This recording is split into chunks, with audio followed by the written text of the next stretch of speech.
Hi, and welcome to the Art Scene Online Music Business Workshop. I am your host, Jonathan Shaw, and we are proudly sponsored by the National Arts Council. This is the 9th video in our 14-video series, and in this video I'll be looking at a summary of the royalty sources as well as income streams that are in the music industry. So let's recap publishing royalties that there might be. And in this sense, we think of the publisher receiving 100% of the money, and then the songwriter, what percentage they might receive on the other side of that. So the publisher pays the writer for royalties, and this is for the sale of printed sheet music. This is now often very rare to have physical printed sheet music being sold in the public, and it's often through now download licensing of the PDF online through different channels. And so gone are the days when there might be physical sheet music that the publisher sells, and that used to be its primary source of income, but now you're looking at around 50% of the net receipts for digital exploitation of printed sheet music, as opposed to 10% on the selling price. Then there's public performance, and these are royalties that are collected by the Southern African Music Rights Organization, or SAMRO. And in the absence of nothing else, SAMRO's rules will say that the writer gets 66 and a 6% of those royalties coming in, unless there's some sort of agreement, but they don't go lower than 50% of public performance royalties. Then there's synchronization, which is basically using the copyright work in the music and the lyrics and putting it to film, or used in radio if you want to call it transcription. And these rights are often divided up 50% of the revenue that's collected.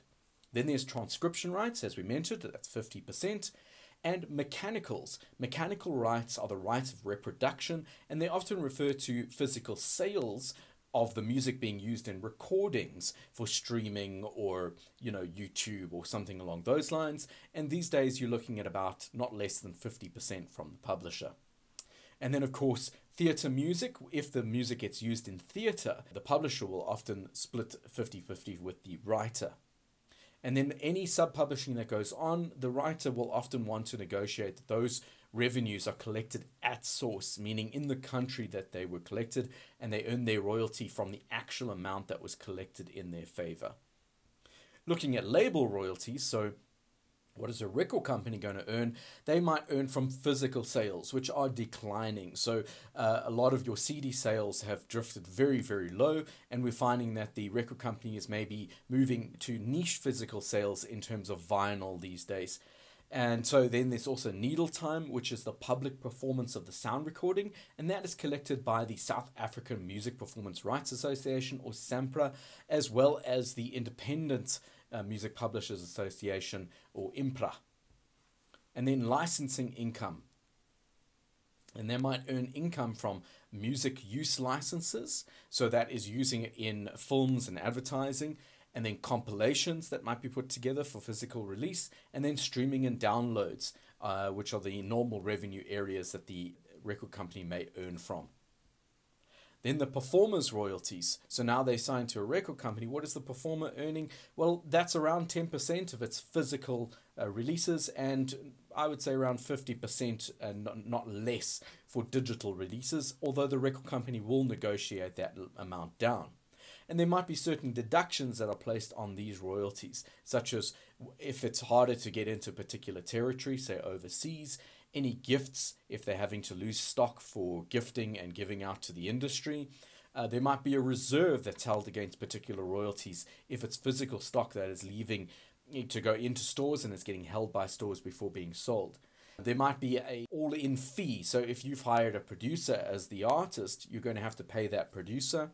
There might be a lower rate for any new technology. So streaming, for example, was a new technology at one stage and would be discounted. And then, of course, any music videos that were made, you might not earn royalties from that music video because they're often very expensive to make. And in fact, they might be applied to your royalty and you'll earn less.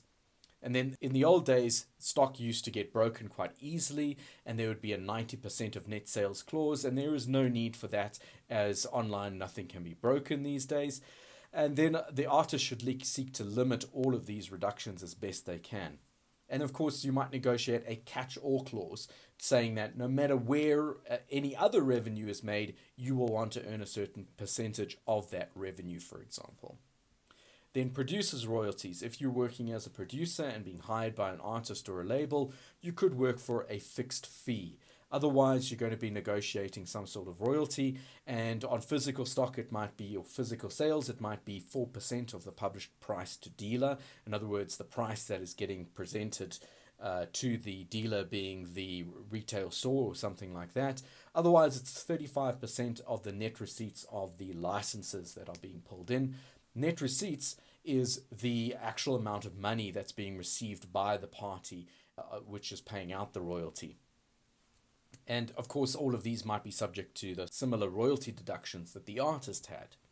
And the only difference is that the producer might be paid from record one, being the first record that is sold, as opposed to the artist, which may not be. And so you might find the artist has to pay the producer, even though they're not getting payments from themselves because of any advances that might happen. And it could be retroactive to record one, so at some point in the future they get paid from the first sale, or at the net rate, so after the royalty is recouped by the artist in their recording costs. And then distributor royalties, you're looking at maybe a pressing and distribution agreement where the distributor goes and presses the CDs and then puts them out into the market. But otherwise, they might get a 15 to 30%, around 20% of those sales. And of course, there's digital aggregation going on. And there's many different digital aggregation models that are around today. And that can include anywhere from you getting a 50-50 cut with the aggregator to a 9% royalty to 100% of royalties if you're paying a fee every year. And that sums up the different royalty sources that are available in the industry. And of course, what other revenue you might earn, all of those fees that you get paid as a producer or arranger or session musician of some sort, and then any touring and gig performance fees going out and playing live, merchandise and other revenue, and then of course brand leverage, which is putting your name on things and getting paid for it, so looking for sponsorships and endorsements. There's many ways to make money in the music industry. Thank you so much, and I will see you in the next video.